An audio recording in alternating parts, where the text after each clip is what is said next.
Расымен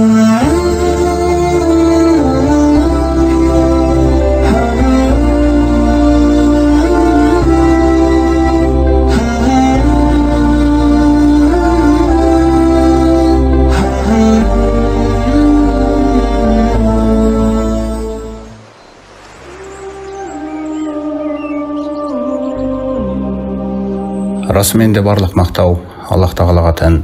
Жалғыз оны ғана мақтаймыз және бір өзінен ғана жәрдем тілейміз. Жан дүниелеріміздің жамандықтарынан, істеп қойған істеріміздің кесірінен оған сыйынамыз. Ол кімді тура жолға салса, оны адастырушы жоқ. Ал кімді адастырса, оны тура жолға салушы жоқ. Аллах Тағаладан басқа тәңір жоқтығына, серігі жоқ жалғыз екендігіне куәлік береміз. Және де Мұхаммед оның құлы әрі елшісі екендігіне куәлік береміз. Сондай-ақ ардақты пайғамбарымызға Аллах Тағаланың салауатын, сәлемін, рахымын, берекелерін тілейміз. Және де оның әулетіне, сахабаларына, және де солардың жолымен, ихсанмен ергендерге. Ассаламу алейкум ва рахматуллахи ва баракату. Құрметті жамағат, біз сіздермен Рамазан айының тәлім-тәрбиесіндеміз. Бүгін сіздермен Рамазан шүкірлік айы деген тақырыпта сұхбаттасамыз. Себебі Аллах Тағала Әл-Бақара сүресінің осы Рамазан айымен байланысты, Рамазан айының оразасымен байланысты сөйлеген аяттарының ішіндегі 185 аятында, яғни Рамазан айы деп басталатын аяттың соңында «Валағаллакум тәшкурун» және де бәлкім шүкір етерсіңдер деген амалды бізге қарай қалдырған еді. Иманның тазалығына негізделетін осы шүкірлік амалы жалпы оның ең әуелгі баспалдағы мұсылманның жан дүниесінде, жүрегінде басталады. Яғни жалпы шүкірлік амалы 3 сатыдан тұрады деп қарастырсақ, ғұламалардың бізге қарай баяндап бергені бойынша, бұның ең әуелгі сатысы баспалдағы ол осы жан дүниедегі, жүректегі амал екен. Ол қандай амал, қандай сезім? Яғни мұсылман өзіне қарай қандай да бір нығмет берілген болса, сол нығметті бірден Раббысымен байланыстырады. Яғни бұл Алла Тағаланың маған берген жақсылығы деп. Жүрек осы нығметті осылай қабылдайды. Ешқандай кедергісіз, ешқандай кідірусіз. Сондай-ақ күллі нығметтің ар жағында тек қана Аллам тұр деп сенеді. Осылай мойындайды нығметті. Раббысымен байланыстырған түрде мойындайды. Оны өз алдына жеке бір жақсылық деп қарастырмайды. Аллах Тағала өзі бізге Ан-Нахл сүресінің 53 аятында баяндағандай: Аузу биллахи минаш шайтанир раджим. Ва ма бикум мин ниғматин фа миналлах. Яғни сендердегі кез келген нығмет ол Алладан келген дейді. Алладан берілген. Міне жүрек осылай мойындайды нығметті. Раббысымен байланыстырып, ол маған Алланың бергені деп мойындайды. Пайғамбарымыз саллаллаху алейхи уассалам осы аятқа байланысты мынандай бір зікірін бізге мұра етіп кеткен екен. Ол кісі бұл зікірді таңғы уақытта және кешкі уақытта ешқашан қалдырмай айтатын. Міне соны бізде де өзімізге жадымызға сақтап алайық. Осы Рамазан айында дағдыланайық. Таңғы намаздан кейін және де сол ауыз ашатын кезіңізде жасасаңыз, сүннетке сай өте әдемі болады. Пайғамбарымыз саллаллаху алейхи уассалам осы ақиқат жайында былай дейді: Мән қоля хина юсбих. Аллахума ма асбаха би мин ниғматин ау би ахадин мин холқик. فمنك وحدك لا شريك لك فلك الحمد ولك الشكر. Аллахым, осы таңда маған қандай да бір нығмет нәсіп болған болса, не жаратқан нәрселеріңнің біреуіне қандай да бір нығмет нәсіп болған болса, ол нығмет тек қана жалғыз өзіңнен болды. Және сол нығметке иеленуімде сенің ешқандай серігің жоқ. Сондықтан да барлық мақтау саған тән, барлық шүкірлік саған тән. Міне пайғамбарымыз саллаллаху алейхи уассалам хадисін жалғастырып, фақада әдді шүкірі яумихи, кімде-кім осыны таңертең айтқан болса, онда ол бір күндік шүкірлігін атқарған болды дейді. Өмен қоля мисле зәлика хина юмси, ал кімде-кім осындай зікірді кешке жақын айтқан болса, фақада әдді шүкірі ләйләтихи дейді. Онда ол бір түндік шүкірлігін атқарған болды дейді. Міне құрметті жамағат, кез келген нығметті жан дүниемізде, жүрегімізде тек қана Аллах тағаламен байланыстырып еске алу, Алла тағаладан келгендігін мойындау, бұл шүкірліктің әуелгі баспалдағы екен. Бірде Мұса пайғамбар алейхиссалам Раббысынан былай деп сұраған екен: Я Робби, холақта әдәмә биядик. Раббым, адамды қолыңмен жараттың. Ва нафахта фихи мин рухик, оған өзіңнің рухыңнан үрледің. Ва асджадта лаху малаикатака, сондай-ақ оған періштелеріңді сәжде қылдырдың. Ва ғалламтаху асмаа кулля шей, сондай-ақ күллі нәрсенің атауларын, есімдерін білім қылып үйреттің. Ва фағалта, сондай-ақ оған тағы да нығметтеріңді бере түстің. Факайфа атақа шүкрака, сонда осының барлығына саған деген шүкірлікті жасауға шамасы қалай жетті? Мұса пайғамбар таңғалып сұрап жатыр. Яғни бұндай нығметтерге адам қалай шүкір ете алады? Мынау үлкен нәрсе ғой. Сонда Аллах тағала Мұсаға былай деп жауап берген екен: Алима анна залика минни. Себебі адам осы жақсылықтардың, нығметтердің барлығы менен екендігін жақсы білді дейді. Міне, нығметімді менімен байланыстырып тануы, факанат мағрифатуху бизалика шукрун дейді. Осы күллі нығметтерімді менімен байланыстырып тануы, осы танымда серіктің болмауы. Міне бұл нәрсенің өзі оның тарапынан жасалған шүкірлік еді дейді. Олай болса, Аллах тағала шүкірліктің ең басты қадамы қай тұрғыдан бағалайды екен? Осы жүрегіңде күллі нығметтерді Аллах тағаламен байланыстырып, бұған өзіңнің бір қабілетіңді, біліміңді, еңбегіңді, аталарыңды, тағы да басқа нәрселерді қоспай, таза Алла тағаланың өзінен ғана берілген Алланың нығметтері екенін жүрегінде осылай мойындау. Міне осы нәрсе шүкірліктің әуелгі маңызды баспалдағы екен. Осылайша иманның тазалығына осындай қасиет негізделген болса, яғни кез келген нығметті Алламен байланыстырып танылса, бұл өз алдына тағы да бір керемет сезімді өндіреді екен. Яғни қандай да бір нығметке шүкір етіп жатқан кезіңізде, сол шүкір ете алып жатқаныңыздың өзі Алла тағаладан берілген тағы бір нығмет екендігін тануыңыз.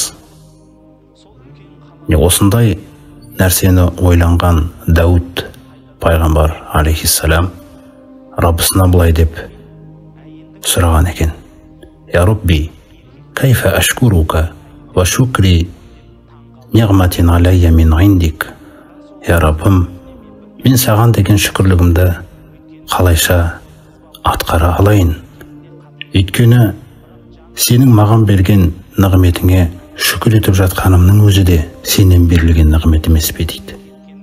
Оның өзі өз алдына тастау жибу биха шукрон, оның өзі өз алдына тағы бір шүкірлікті қажет ететін нәрсе ғой. Міне бұл шүкірліктердің орнын мен қайтып толтырамын, Раббым, деп сұраған кезде Аллах тағала оған айтқан екен: Әл-әна шәкәртәни я Дауд. Ей Дауд, міне қазір сен маған нақты шүкір еттің дейді. Міне осы нәрсені түсінуіміз. Яғни нығметке шүкір ете алуыңыз үшін де Аллах тағаланың тауфиғы, сәттілігі қажет екен. Көзге көрінбейтін нығмет. Көзіңізге көрсететін бір нығметті берді, сіз оған шүкір етіп жатсыз. Енді көзіңізге көрінбей тұрған нығмет, сол нығметке шүкір ете алып жатуыңыздың өзі Алла тағаладан берілген нығмет екен. Міне соны сіз сезе алсаңыз, онда сіз шүкір еткен адам екенсіз. Осылайша шүкірліктің әуелгі баспалдағы бұл жүрегіңізбен кез келген нығметтің Алла тағаладан болғандығын осылай мойындап, осылай таза тануыңыз. Міне енді осы шүкірліктің үстіне келесі баспалдақ қойылады екен. Ол қандай деген кезде, жаңағы жан дүниеңіздегі әсеріңіз Алла тағаланың сізге берген сөйлеу қабілеті арқылы, тіліңіз арқылы жасалады екен. Бұны тіліңізбен шүкір ету. Яғни сіздің аузыңыздан енді Альхамдулилля деген сөз шығады. Міне бұл да өте маңызды нәрсе, себебі Аллах тағала Ад-Духа сүресінде «Ва амма би ниғмати роббика фахаддис» деген.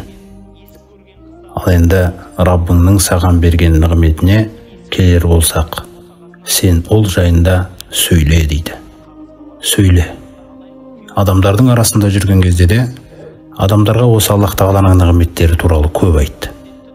Яғни олардың тура жолға келуіне ана жан дүниелеріндегі ұят, арждан деген нәрсені осы нығметтер арқылы қозға деп отыр. Әрдайым адамдардың арасында отырған кезіңізде, туысқандармен отырған кездеріңізде, әріптестеріңізбен қандай да бір нығмет туралы әңгіме басталса, соны Алламен байланыстыр. Сол жерде Алламен байланыстыр. Осылайша Алла тағаланың өзіңе берген нығметі жайында, ей пайғамбар, сөйле дейді оны. Міне сондықтан пайғамбарымыз саллаллаху алейхи ва саллям осы аяттың негізінде мынандай бір хадисін айтады бізге: Ат-тахаттусу би ниғматиллахи шукрун ва тархуха куфрун. Алла тағаланың нығметі жайында сөйлеу ол шүкірлік. Ал оны сөйлеусіз қалдыру, яғни сөйлемеу, ол күпірлік дейді, яғни шүкірсіздік. Не сондықтан да өзімізге қандай да бір нығмет берілген болса, ол нығметті Алламен ғана байланыстырмай, өзіміздің бір білімімізбен, қабілеттерімізбен, таныстарымызбен байланыстыратын болсақ, ол шүкірсіздік болады. Себебі кезінде Мұса пайғамбардың қауымында Қарын деген бай адам болған еді. Аллах тағала оған енді өте үлкен байлық берген, сөйтіп оны сынаған. Осы жүрегіндегі шүкірлігімен аузынан шығатын сөзіне байланысты. Сонда оның ең соңғы сөзі мынандай болған еді: Қала иннама утитуху аля илмин инди деген. Бұл байлықтың барлығы, бұл мәртебе дәрежелердің барлығы маған тек қана өзімдегі білімнің негізінде берілген дейді. Алламен байланыстырмады, өзіндегі сауда білімі, жетістіктері, жаңағы тренингтердің мықты меңгергені, бүгінгі тілмен айтқанда. Сөйтіп соңы не болды оның? فَخَسَفْنَا بِهِ وَبِدَارِهِ الْأَرْضَ فَمَا كَانَ لَهُ مِنْ فِيَةٍ يَنْصُرُونَهُ مِنْ دُونِ اللَّهِ وَمَا كَانَ مِنَ الْمُنْتَصِرِينَ дейді. Сөйтіп оның өзінде, оның жаңағы үйінде, сарайында күллісін жерге жұтқыза салдық дейді. Осы сөзінен кейін ешқандай бір топ келіп оны Алладан арашалап қорғап қала алмады. Алланың оны жерге жұтқызған кезінде оған ешкім жәрдем бере алмады дейді. Міне сондықтан құрметті жамағат, біз мына серік қосу мәселесінің өзінде осы нығметтердің кезінде соның қаупі бар істеп кететін. Қашан біз ол нығметті Алланың өзімен ғана емес, қабілеттерімізбен, білімдерімізбен, тағы да басқа нәрселермен байланыстыратын болсақ, онда біздің жүрегімізде шүкірліктің әуелгі баспалдағының өзі дұрыс болмады.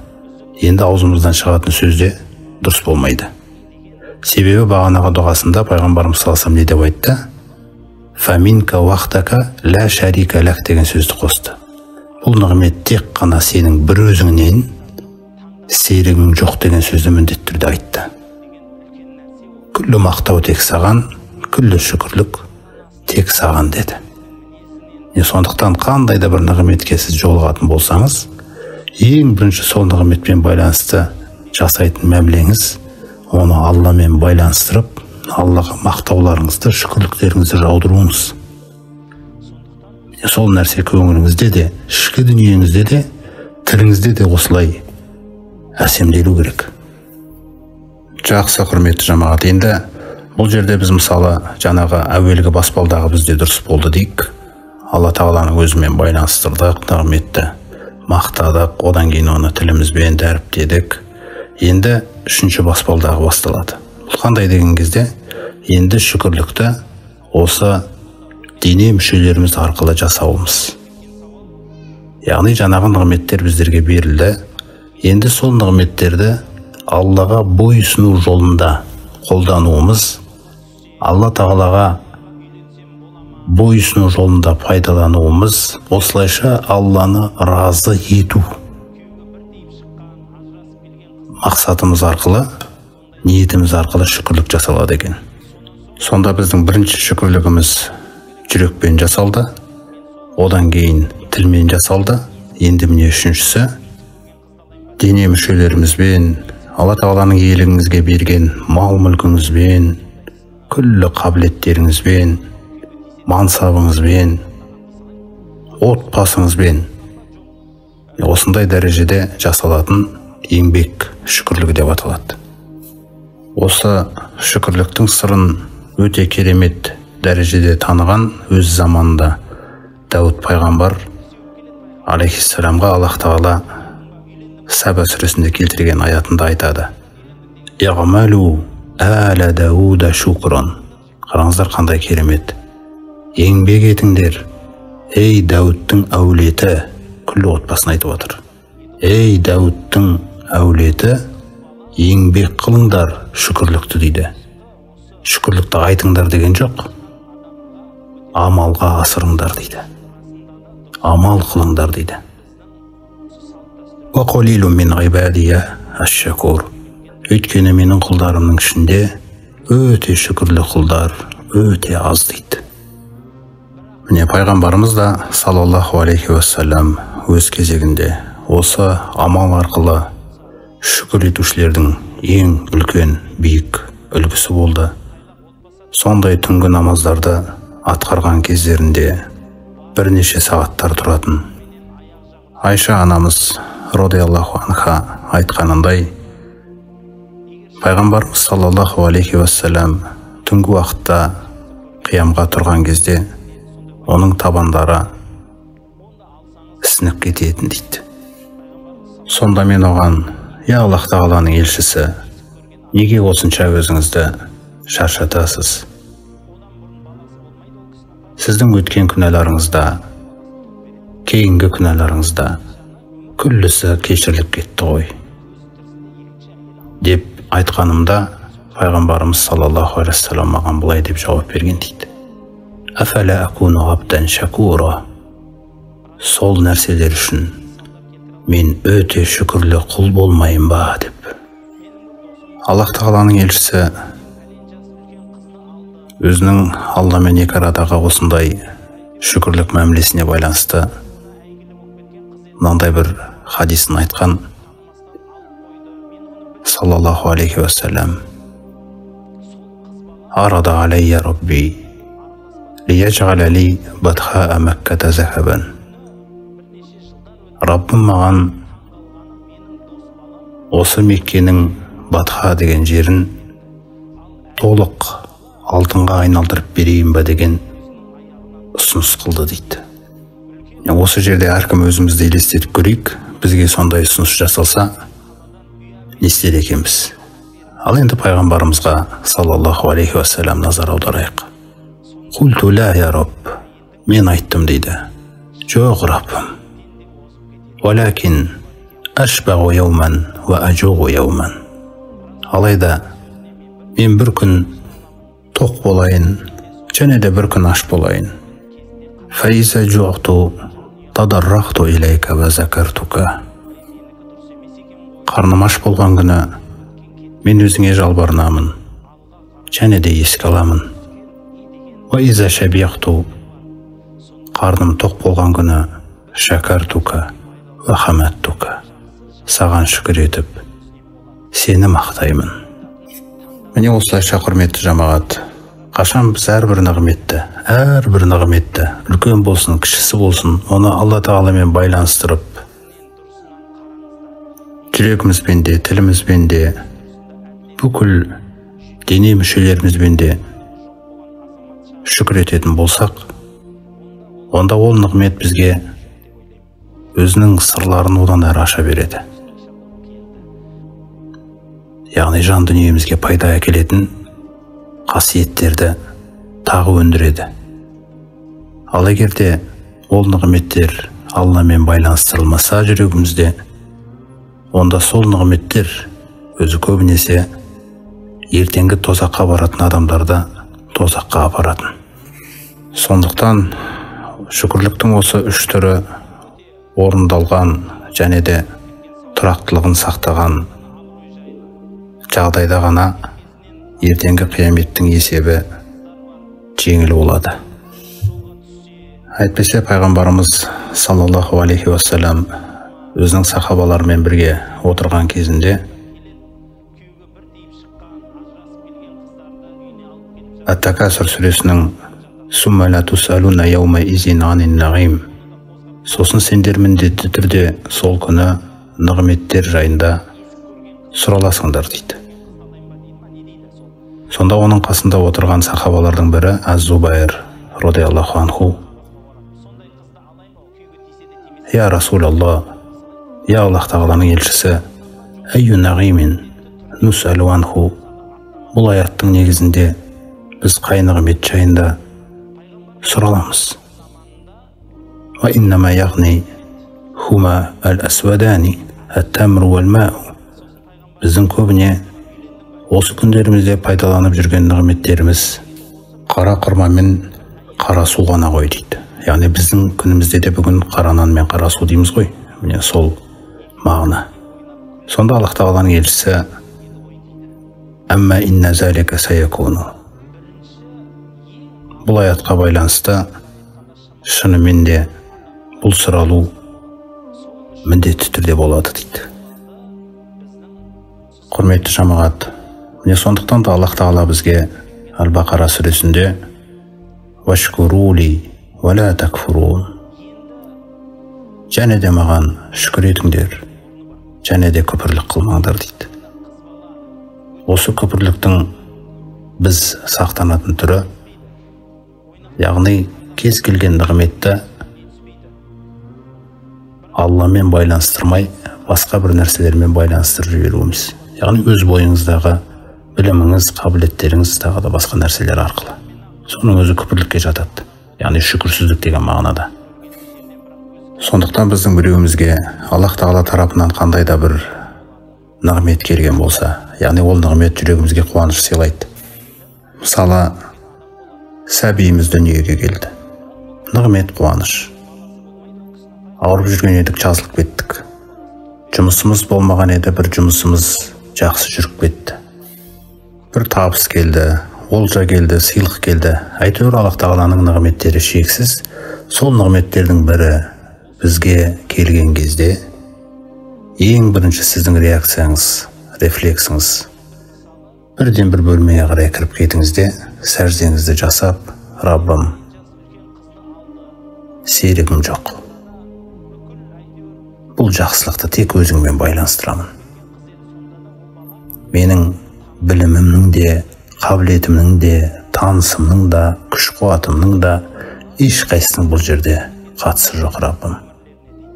Мендегі нәрсенің барлығы өзіңдікі, Тек бойымдағы айналамдағы нығметтерді сен осылай ұйымдастырып, осындай бір нығметке жеткізіп отқан. Сондықтан да осы нығмет үшін мен тек қана өзіңді мақтаймын. Міне сәждем, тек өзіңді дәріптеймін. Ешқандай серігім жоқ. Менің жүрегімде қазір бұл нығметпен байланысты. Осы нығмет үшін лайықты деңгейде өзіңе шүкір ете алуымды нәсіп ет. Ең бірінші бұл қуанышыңызда осылай Раббыңызбен бөлісу керексіз.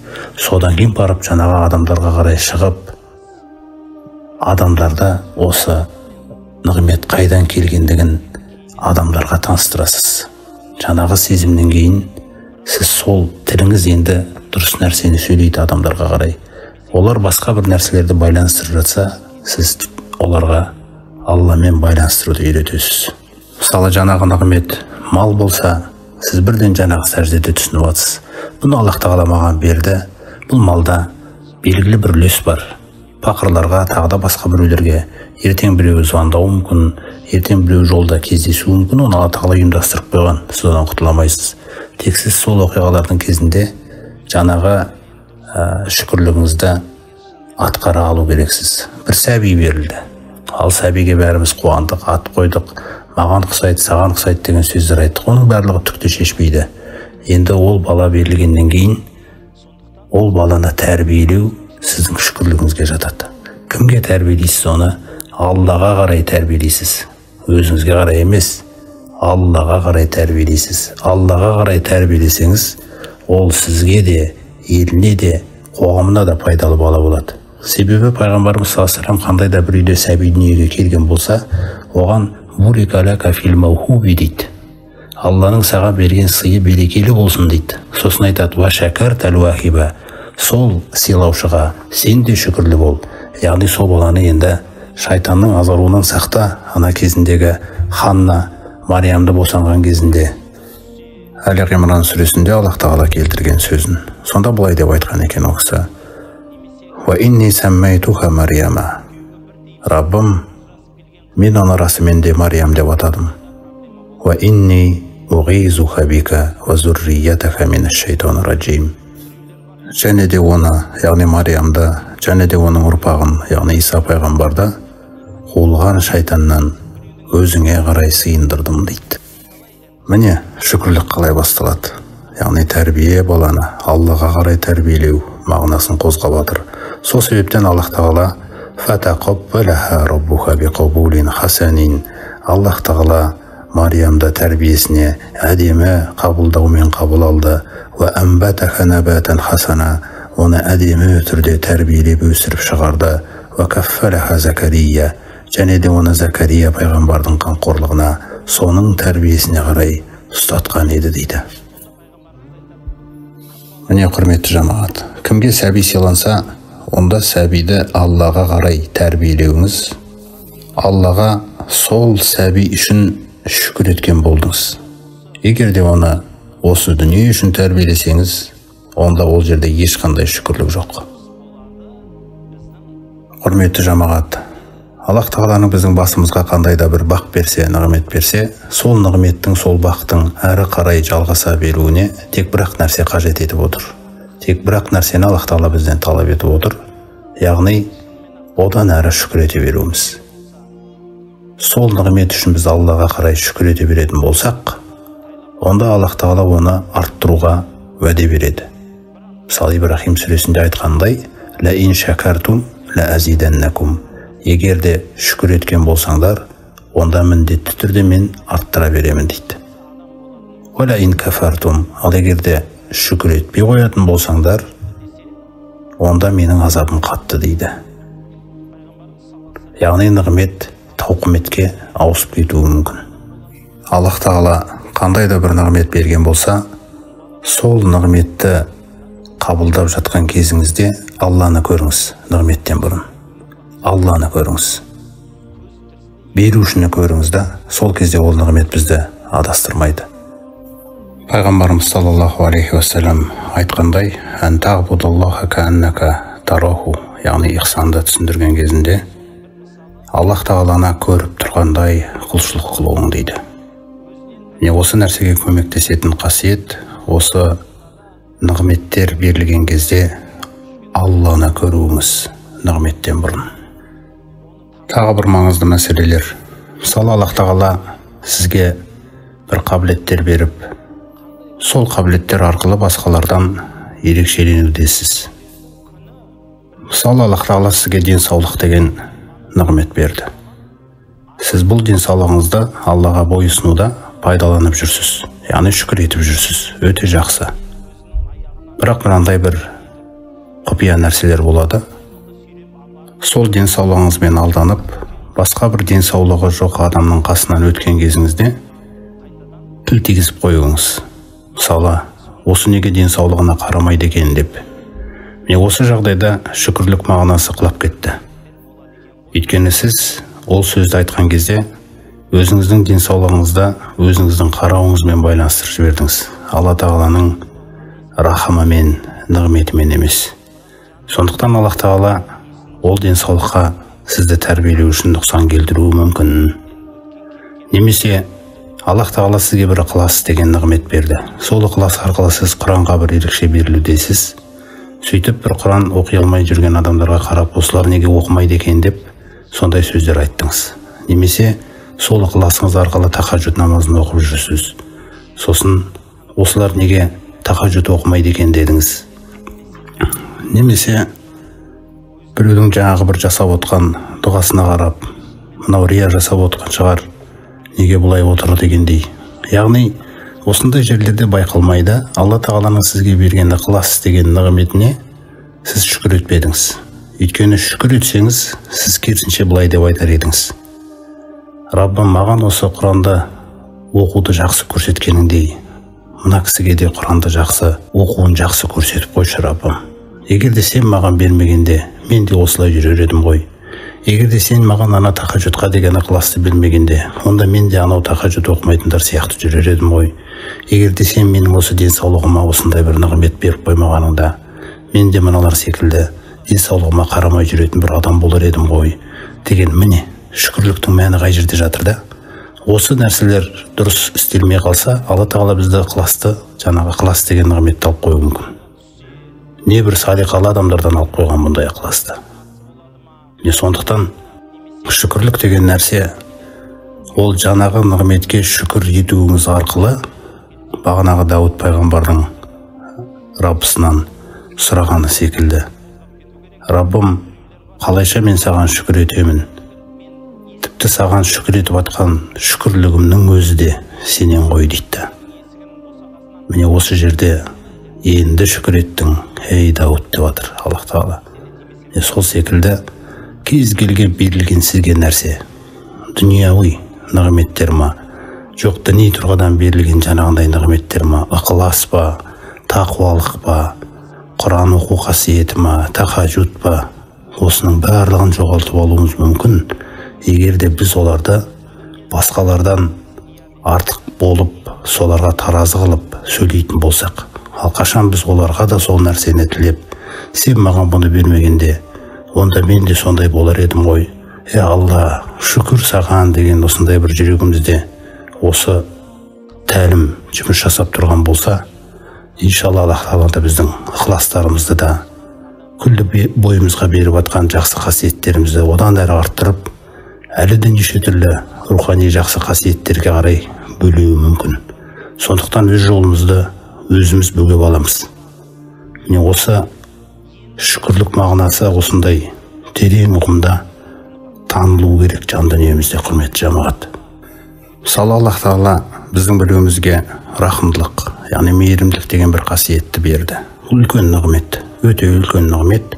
Алайда біз сол рахымдылық қасиетімізді өзіміздің отбасымызда, танитын адамдарымыздың арасында ғана іске асырып жүреміз. Сөйтіп ойлаймыз, біз осы қасиетке шүкірлік жасадық деп.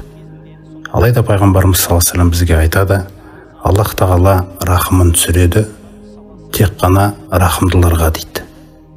Сонда адамдар айтады, Аллахтың елшісі, олай болса біз бәріміз осыған жолығады екенбіз ғой, себебі біз осы қасиетті айналамызға жасап жүреміз дейді.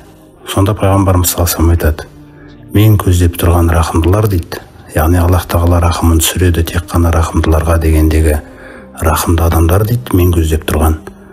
Олар күллі адамға рахымды болғандар дейді, тек қана танитындарына емес. Міне шүкірлік қасиеті деген нәрсе ол шексіз нәрсе. Оны неғұрлым түсінесің, соғұрлым ол керемет амалдарда өндіреді. Мысалы біреу сізден қарыз сұраса, біздің ішімізде біреуіміз оған жақсы келіп алып кет дейміз. Яғни бұл шүкірлік. Біздің ойымыздағы бір шүкірлік, оған сұраған нәрсесін бергелі тұрмыз.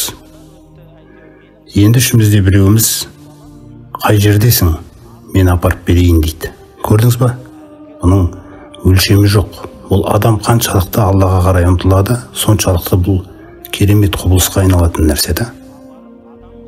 Ал енді біреуі жаңағы қарыз сұрап тұрған адамның қарыз қайтара алмайтын жағдайда екенін де біледі. Сондықтан ол ішкі ниетінде оған сыйлық деп атайды да, бірақ сыртқы ниетінде тәрбие жүзеге асу үшін оған сол өзі сұраған қарыз мағынасында береді. Ертең егер бере алмай жүрген болса, ол өзінің ақыреті үшін осындай бір ниет жасап қойған екен да. Міне бұл сұхбатымыздың соңында пайғамбарымыздың саллаллаху алейхи уассалам Муаз ибн Джабалға айтқан өсиетімен аяқтаймыз. Пайғамбарымыз Муаз ибн Джабалға «Усика я Муаз, ла тадағанна фи дубури кулли салатин тақулу, Аллахумма ағинни аля зикрика ва шукрика ва хусни ғибадатик». Ей Муаз, мен саған өсиет қыламын, әрбір намазыңның соңында мына дұғаны айтуыңды ешқашан тастама. Аллахым, маған өзіңді зікір етуге, өзіңе шүкір етуге және өзіңе жақсы ғибадат қылуға жәрдеміңді бере көр деп. Міне пайғамбарымыздың саллаллаху алейхи уассалам үйретіп отқан осы дұғадағы жаңағы шүкір етуге жәрдем бере көр дегенде бағанаға айтылған шүкірліктің үш баспалдағы толық мағынасында орындалатындай дәрежеде біз Аллах тағаладан тілеу керекпіз. Аллах тағала бізді өзінің күллі нығметтеріне шүкірлі құлдарынан болуымызды нәсіп етсін. Осындай Рамазан айында осы шүкірлік қасиетін жан бойымызға ерекше дәрежеде орнатып беруін Аллах тағаладан тілейміз.